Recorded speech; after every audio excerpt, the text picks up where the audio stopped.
Hola amigos, ¿cómo están? Yo soy Oscar Sensei y estoy aquí con mi amigo. Juan Carlos Guerra. Y este video va a estar dedicado a un tema muy particular del que mucha gente habla, pero nunca hablan a fondo. Tampoco nosotros pretendemos hacerlos. Juan Carlos es muy especialista en estos temas sociales, pero no es economista, aunque sabe bastante. Y yo, pues yo soy músico, yo que voy a saber esas cosas. Entonces, vamos a hablar como quiera de la economía mexicana. Un poquito repasar la historia de lo que ha sido la economía en México. Te platico que a mí me interesó el tema porque desde que yo soy niño, pues ya no soy, desde que era niño, siempre oí que la deuda extranjera, que la deuda interna, la deuda doméstica y que la deuda foránea y no sé qué. Entonces hablaban de cifras que sonaban muy grandes y para un niño más, ¿no? Entonces yo crecí mucho con esa idea y luego decían, no, pues estamos en crisis. Y luego pasaba esa crisis y decían, y viene otra crisis. Y llegó otra crisis. Entonces yo nací en 1970. De ahí para acá hemos tenido un montón de crisis en México. Y entonces yo crecí con esa idea. Y luego una vez estaba viendo el programa ese de, ¿te acuerdas de Guillermo Ochoa hoy mismo? ¿Te acuerdas de ese programa? Un día yo lo estaba viendo y ese señor era muy interesante porque era un cuate inteligente, pero aparte muy sarcástico y bromista. Entonces sacó un póster de un concierto que sucedió por los años 30, 40, no me acuerdo. Y entonces estaba leyendo toda la información del póster. Y abajo decía, combata la crisis, precios populares, y venía el precio ahí. Y entonces el comentario de él me dio mucha risa, pero me hizo sobre todo pensar, dijo, mira, desde entonces estamos en crisis. Y lo que pasa es que también, si tú ves la lógica de sistemas, si tu mentalidad es de constante crecimiento, pues siempre estás haciendo un sacrificio, por otro lado. Entonces, las grandes etapas de desarrollo siempre tienen que venir con una gran caudal de crédito, pues para poder estar creciendo. Sí, Entonces, sin eso está complicado. obvio, entonces quiere decir que como las naves espaciales, ¿no? El Apolo 11, para avanzar tantito tiene que tener mucho combustible en la primera etapa. Una vez que sale de la atmósfera ya es otro rollo. Claro. Aquí la atmósfera serían las promesas de desarrollo que nunca llegamos. Que especialmente de los años 80 para acá han estado bastante graves. Nos dicen, Sí, no, sí, sí sí. que vamos a crecer y pasa, no solo no pasa nada, pasa lo contrario. Exacto. Entonces, el gran desarrollo tiene que ver con llevar crédito, enfatizo. Y obviamente hemos visto que de ser créditos domésticos para el desarrollo doméstico, la apertura de México también colindó con la interferencia de cada vez más dinero en dólares, pues para financiar otra etapa de desarrollo. Entonces, de ser una deuda doméstica a bancos domésticos, poco a poco la globalización incurrió en más deuda internacional en dólares. Además, esos bancos domésticos se convirtieron en extranjeros. Ah, bueno, eso facilitó los créditos, obviamente. Claro. Y bueno, Ya no había que torcer la mano, nada más era hacerle así. ajá, dar una orden y se acabó. Ahí te Claro. va tanto. Ah, ok, patrón. Sí, porque los políticos ya no cuestionaban nada.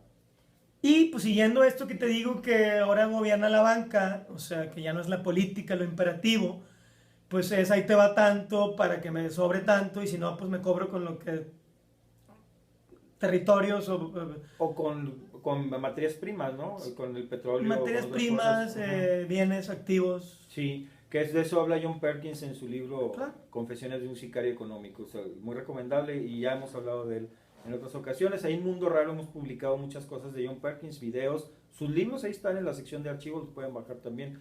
Pero mira, ¿qué te parece si hacemos un repaso rápido de lo que fue desde la independencia de México hasta la actualidad? Vamos a tratarlo de hacer rápido. Y sí quisiera comenzar con esto. ¿Cómo comienza la deuda en México? ¿Cuál es el origen de la deuda en México? Y es muy interesante saber que la deuda y México son hermanos gemelos. Nacieron juntos. México no se podía concebir sin una deuda. O sea, más bien sí se podía, pero se decidió no hacer.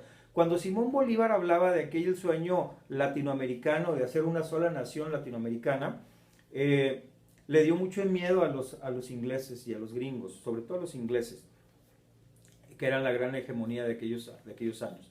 Entonces, dividieron o cooperaron, porque no fueron ellos nomás, no les podemos echar la culpa, pero cooperaron contribuyeron para que se dividieran estas naciones latinoamericanas y que no se hicieran una sola desde Argentina hasta México, o hasta Estados Unidos hubiera sido. No porque incluyéramos a los gringos, sino porque parte de ese territorio estadounidense pertenecía a México y hubiera sido parte de ese país de que soñaba Simón Bolívar. Pero entonces se dividen y los bancos ingleses empiezan a prestar dinero a los conspiradores, entre comillas, mexicanos para la independencia. Y así es como nace la deuda externa mexicana. ¿Cómo? Con las primeras necesidades que eran la de la guerra de independencia. Posteriormente, cuando se termina esa guerra, se continúa ahora haciendo préstamos para el desarrollo del país, para infraestructura, hasta para pagar los sueldos de los burócratas, un gobierno nuevo que iniciaba de la nada, que si bien podía cobrar impuestos, pues no sabía cómo, porque pues no había nadie de experiencia ahí. La mayoría eran los españoles, que muchos se quedaron y que somos hijos de ellos, pero que estaban rindiéndole cuentas a la corona española y no estaban realmente administrando un bien autónomo, independiente. Entonces fue un aprendizaje grande, pero en el proceso se hizo una deuda ya muy grande desde los primeros años de México. Sí, pues cambiamos de amo nada más. Así es, o sea, se fue más al norte, ¿verdad? Y con otras condiciones, porque pues, era como que la corona y ahora eran los bancos. Sí, y del dominio británico nos fuimos al dominio estadounidense. Con los años así pasó. Que al final es la misma banca, ¿no? Es la misma banca porque pues están como, tienen un acuerdo ellos, como te oí decirle en una entrevista en otro lugar, cuando platicas que cuando la hegemonía británica se empieza a convertir en estadounidense, hay una transición negociada para que los ingleses siguieran en la fiesta, que no quedaran excluidos. Pues se meten desde la guerra civil realmente a Estados Unidos, por ahí estuvieron financiando y tuvieron mucho que ver con la implantación de un Estado angloamericano, ¿no? Y por ende el sector financiero iba a ser fundamental para mantener el colonialismo angloamericano en sus manos.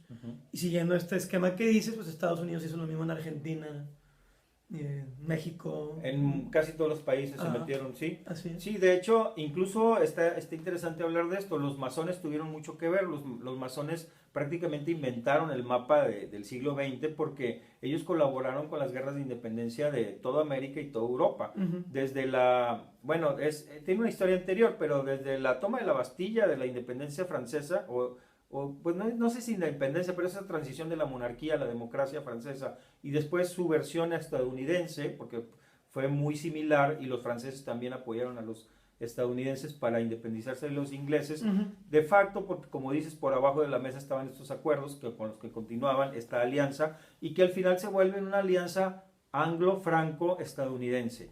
Con un ejemplo, y los canadienses también metidos, ¿no? Que hasta la fecha sigue vigente, aunque ya pareciera que vemos los últimos años de esa alianza. Entonces, los estadounidenses al final terminan siendo como el rostro de esta alianza y de este poderío que en el siglo XX se consolida, y una vez que le quitan el territorio, o bueno, a través de las guerras, ganan dominio territorial sobre algunas zonas de México, pierde México la mitad de su territorio y se convierte en Estados Unidos. Y ellos, bueno, pues hacen todo lo conducente, ahí ponen su infraestructura, pero además someten al gobierno mexicano a través de la guerra, pero luego continúan a través de los créditos. Estos créditos van creciendo y creciendo y creciendo. Pero en el siglo XX pasa algo que fueron las dos guerras mundiales de los que México y Estados Unidos salieron muy beneficiados. Y sí, económicamente. Y también cuando se implanta el dólar estadounidense como la moneda de reserva. Ah, sí, pero eso ocurre bastante después, ¿no? Primero era el oro, en lo que se respaldaban las monedas. Sí, o sea, el oro, pero acuérdate que está guardado y que tú emites papel pues para representarte. Entonces, cuando pasamos de la libra esterlina al dólar con Bretton Woods, pues tienes tú que ya claramente despunta Estados Unidos sobre Inglaterra y por ende tienen más maniobra en el mundo y especialmente en Latinoamérica. Y siguiendo con eso, ellos pues acumulan todo ese papel en el Fondo Monetario Internacional con la excusa de que van a ayudar a desarrollar. Y bueno, pues sí se desarrolla, pero creas dependencia para este desarrollo, como hace rato decía, y por ende la coronación de este sistema es con la primera deuda grande del Fondo Monetario que se hace con México en el 82, o sea, la vacuna neoliberal, en donde pues hoy estamos todavía pagando las consecuencias de que qué bueno que nos ayuden, pero pues cuando ya es demasiado el crédito, pues te ahogas en el mismo, ¿no? ¿Qué es lo que ha pasado con la época neoliberal? Que ahorita llegamos a ella. Por ejemplo, en las dos guerras mundiales ocurre una hiperindustrialización de la guerra, primero, y después de muchas otras cosas más, pero en ese momento se financian las dos guerras mundiales con dinero, de este mismo dinero que estamos hablando, de esa alianza anglo-franco-estadounidense, y que financiaban los dos lados. O sea, ellos mismos financiaron a Hitler y financiaron a los gobiernos, porque no es lo mismo decir los bancos ingleses que el gobierno inglés, que el pueblo inglés, son cosas totalmente separadas. No, poderes fácticos aparte. Ajá, hay que tenerlo muy claro. Entonces, estos bancos de estas alianzas financiaron a los franceses, a los gringos, a los ingleses y por supuesto a todos sus aliados, incluido México. Muchas de las cosas que se industrializaban en la guerra se fabricaban aquí en México. Y sí hubo una bonanza económica que luego tuvo una inercia de varias décadas posteriores. Y eso hizo que la clase media mexicana se cultivara, que se educara, porque también tuvo que ver lo que hizo Vasconcelos, donde alfabetizó un pueblo totalmente analfabeta, o no totalmente, pero casi, como el mexicano, donde los índices de analfabetismo eran escandalosos. En pocas décadas los bajó. Y también había que transitar de una educación nacionalista a una educación más técnica, más internacional, pues para poder poco a poco poner la cama para sobre ella montar la industrialización, Ajá. que era la base de la modernidad, como una idea del siglo XX. Del siglo XX, claro. Entonces el milagro mexicano se da por varios factores, uno siendo que está la cama de educación, que están las sábanas de crédito y que está el enredón de la guerra mundial, como dices tú, que Estados Unidos echó a andar la economía mexicana indirectamente. Entonces, y ya la almohada, pues que fuimos los que trabajamos para echar a andar esa clase media del cual sale Mauricio Garcés en los 60. Sí, que simbolizaba eso, ¿no? El nuevo rico. Exacto, Acapulco. Ajá. Que tuvo esa época de bonanza durante el siglo XX la sociedad mexicana a través también de un gobierno que supo hacer las cosas, supo sacar partido de esto, de la mano del gobierno estadounidense. Y creo yo que eran épocas de una relación de donde se llevaba mejor, porque era una relación de mayor respeto que la de ahora o que la de antes, porque pues antes estábamos hablando de una guerra en el siglo XIX, donde se vienen los estadounidenses y se llevan el territorio, se quedan con el territorio. Pero en esa época de bonanza termina la Segunda Guerra Mundial y viene la década de los 50, los 60 y los 70, que continúa la bonanza económica también mucho con el petróleo que nacionalizó Lázaro Cárdenas y que sí se convirtió en un activo del Estado. Y también en una ideología, porque mientras Estados Unidos estaba con la cobranza del Plan Marshall de los europeos, que los endeudaron, pues ayudó para echar a andar y luego los endeudaron para controlar. Pues México aprovechó que también Estados Unidos no estaba tan metiche todavía, por lo menos aquí, en esa parte del siglo, y cerramos la frontera a las importaciones de bienes terminados y nos dedicamos a producir en lo que se llama la sustitución de importaciones. Entonces dejábamos entrar insumos, o sea, materia prima, y con la mano de obra calificada, que pasó de ser nada más una educación nacional a algo técnico internacional, pues echamos a andar una industria incipiente que pues tampoco los americanos querían que creciera, pues de acuerdo a Bucareli. No necesitábamos tener nosotros una independencia completamente de Estados Unidos. Entonces, mientras ellos estaban echando a andar su industria, pues nos dieron como chance.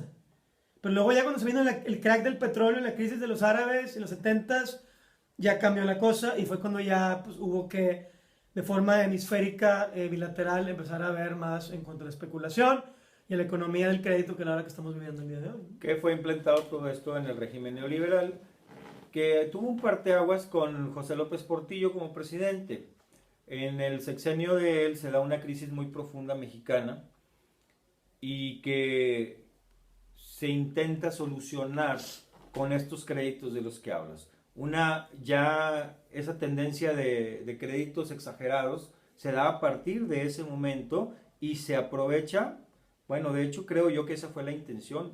Yo sí pienso que las crisis son provocadas, que no suceden así que pum, por generación espontánea. Ay, de repente mira una crisis, qué pena, qué lástima y qué mala suerte. No, señores, las crisis para mí se idean, son productos de una alta ingeniería económica. O sea, eso lo hace gente muy fregona, que le conoce, que sabe bien cómo está eso. Sí, porque la crisis te genera un vacío y el que lo llena es el que va adelante. Así es. Entonces, la intención detrás de la crisis de los 80 con López Portillo era implementar el sistema neoliberal en México y que se hace con el llamado Pacto de Solidaridad ya cuando es Miguel de la Madrid el presidente. José López Portillo... Y el grupo Contadora con la integración de la banca al sistema internacional. Ajá, que era latinoamericano, ¿no? El grupo Contadora. Incluyendo los bancos mexicanos. Ajá. Y hay otra cosa fundamental que en los 80s se empiezan a vender las primeras computadoras personales. Uh-huh. Y esto te habla que la cultura y la tecnología poco a poco integran más por el lado de la televisión a México y Estados Unidos y por el lado de las computadoras también una integración financiera. Entonces los mercados financieros ya nada más le pican un botón y ya tienes en tu casa 30 mil millones de dólares. Así es. Entonces esto empieza a agudizar la pirámide crediticia y a facilitar el flujo de dinero virtual, que es el cimiento de una economía especuladora como la que pues, hoy nos derrumbó a ambos países, no nada más a México. Una economía virtual también. Ajá. Sí, entonces cuando López Portillo termina su mandato, termina vituperado.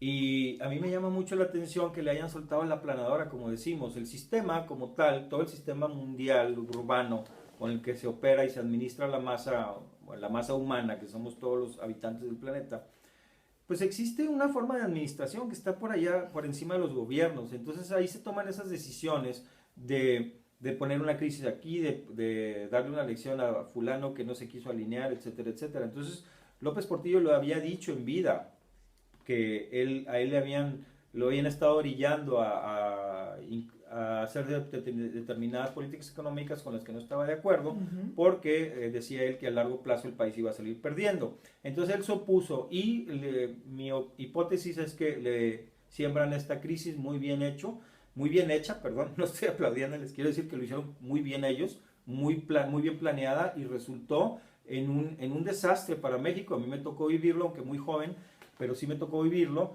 y sí era una cosa muy triste que no ha pasado otra vez y ojalá que no pase, pero cada día tenías que preguntar el precio de las cosas porque pues era diferente, siempre todos los días las cosas subían de precio y había días que subía un peso, pero había días que subía 100 pesos o se duplicaba o simplemente no había. Entonces era una situación de una inflación galopante muy grave. Pues sí, le metes lana o le metes la impresión de que hay más dinero y creas escasez psicológica y esto eleva los precios. Tú estás hablando ya de variables macroeconómicas de especulación, uh-huh.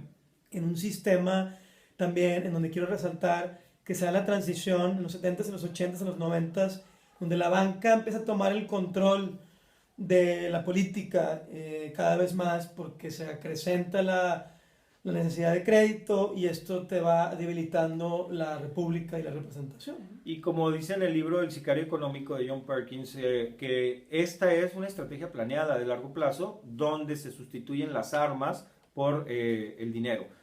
Se someten a los países y a los pueblos a través de deuda y ya no de las armas. Y se sustituye la ocupación tradicional territorial de soldados a una ocupación nada más financiera, porque pues yo te presto lana y sin tener que ir a tu casa a cobrarte, pues nada más no tienes y pues me tienes que vender los recursos. Así es. Entonces esa es la forma en cómo se coloniza ahora en el neomercantilismo. Así es. Y eso es lo que ha pasado en México y el llamado neoliberalismo ha sido precisamente la consecuencia de todo esto que estamos diciendo. Ha sido la forma en que se ha colonizado México y se ha sometido tanto al pueblo como al Estado. Y porque son entes diferentes, tú puedes someter un Estado y no al pueblo y viceversa. Obvio. Pero en México nos hemos tragado la píldora completa, hasta con el estuche y la caja y la nota de la tienda, porque la gente piensa que por el solo hecho de que el gobierno tenga una deuda, ya el Estado completo está sometido. No, señores, el gobierno es una cosa, el Estado nacional es otro, el territorio es otro, el país es otra cosa, sí, y el pueblo es otra cosa. Pero sí hay que decir que hay diferentes niveles de deuda y diferentes tipos de deuda, pero que sí se van incrementando más cuando los bancos aplican la fracción de las deudas. Ujú. Entonces, no, hombre, ¿cuánto dinero tienes? 1, yo te doy 7, no importa. Entonces te lo triangulo, te lo piramido. Es una pirámide, ¿cómo se dice? Un sistema piramidal, donde no, hombre, yo te doy lo que necesites. Y esto quiere decir que desde la banca, o sea, el suplemento ideológico del neoliberalismo, se empieza a incentivar una forma de vida en donde tú ya diseminas la deuda a todo nivel y construyes tu economía en cuanto ahora es lo que puedes obtener si tú nada más tienes este crédito.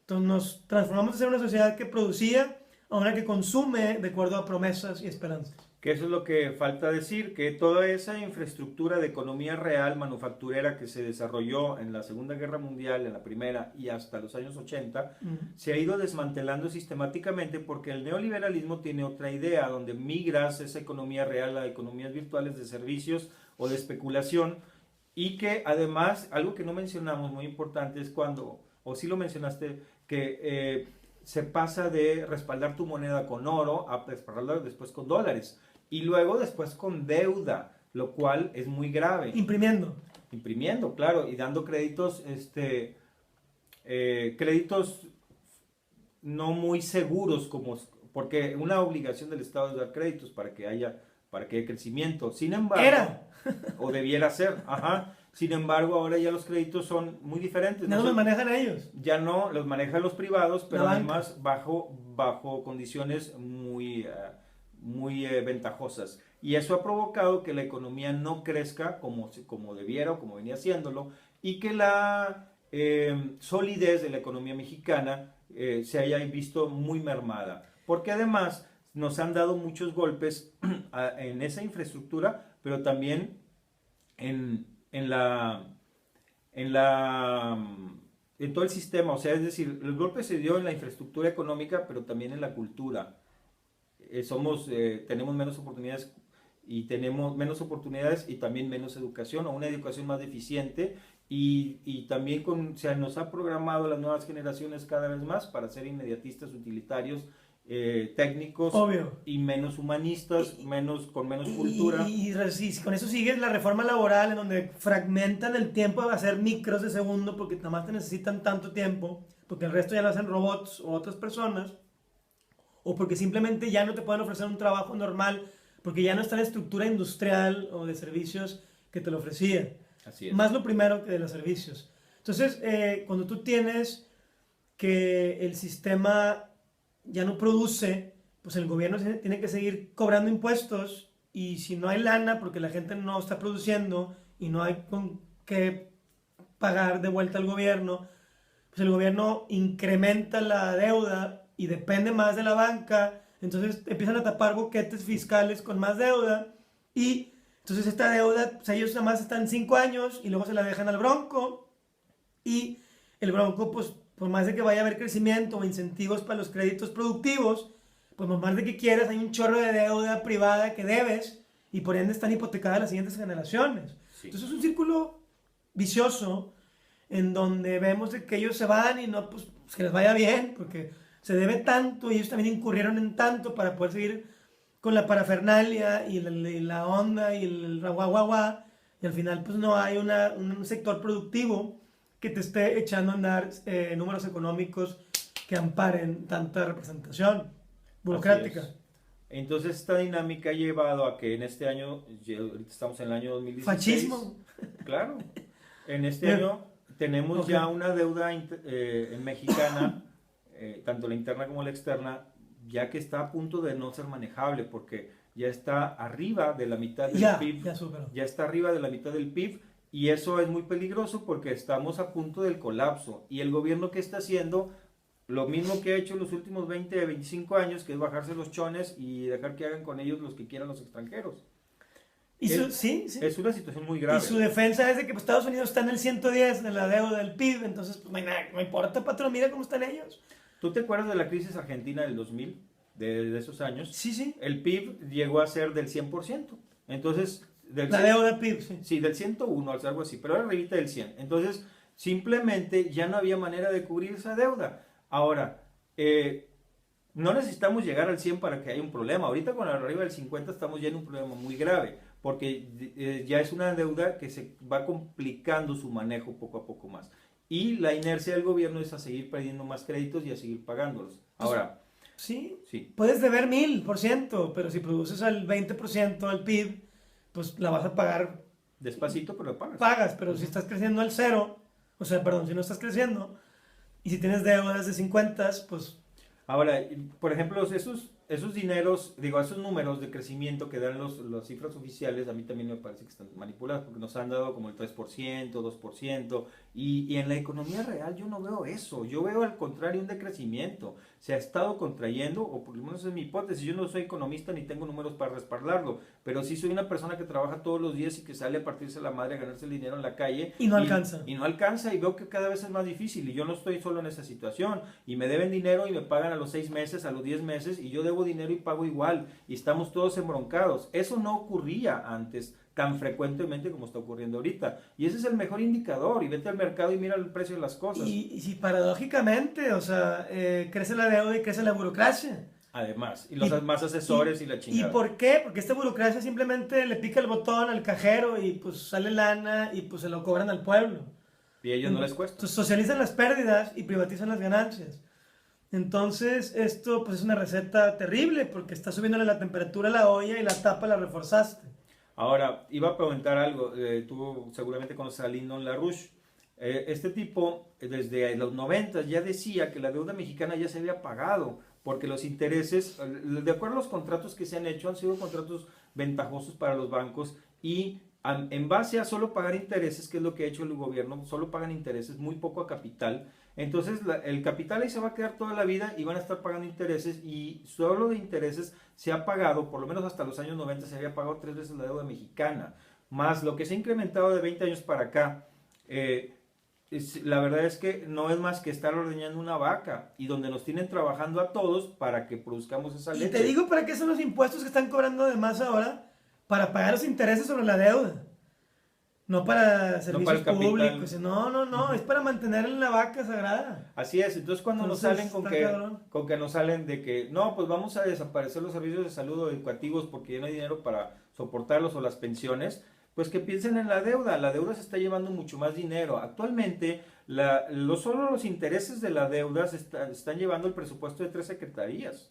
Ese es el tamaño de los intereses que pagamos de deuda al año, y no se paga nada de capital. Y no es casualidad que lo que más crece es el autoritarismo, porque pues hay que estarle dando el cintarazo a la gente para que se aplaquen mientras se pagan las deudas. Pero pues dicen, no, pues están aplacados, pues siguen incurriendo en más deuda. ¿Y qué va a pasar? Pues, levanta la alerta de la inseguridad y todo para que la gente se guarden solos en su casa y se pongan la muralla, ellos. Y te tengan la calle en paz, y pues tú pues, no necesitas ni siquiera luz, pues, estás en tu casa, güey. Mejor te pongo chavana y está toda madre. Así es como funciona el sistema. Ahora, ¿qué podríamos ¿qué podríamos tener como una solución? Una sería un cambio de política económica, pero para eso necesitamos varias condiciones que se den. Primero, la voluntad de hacerlo. Y eso puede ser que algunas personas informadas la tengan. Segundo, que cualquiera de esas personas esté en una posición de poder donde esté en posibilidad de hacerlo. Y tercero, aguantar los catorrazos, porque los dueños del dinero no se van a dejar fácil.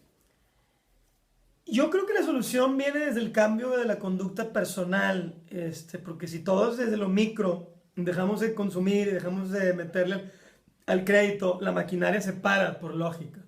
Pero es un poco ilusorio porque es lo que es la acción colectiva, la cual tiene que emprender algunos focos y luego otros, y como un pino de Navidad después ya está integrado en una visión. Y mientras sigue la propaganda y la parafernalia de que no, espérate, viene ya, ahí viene otro independiente, ya viene otro, y ahora sí. Cambia el partido. Ahí te están enjuagando, te están dando vuelta la tortilla, ya está quemada, pero nos siguen volteando, y no, mira, aquí tiene un espacio bueno.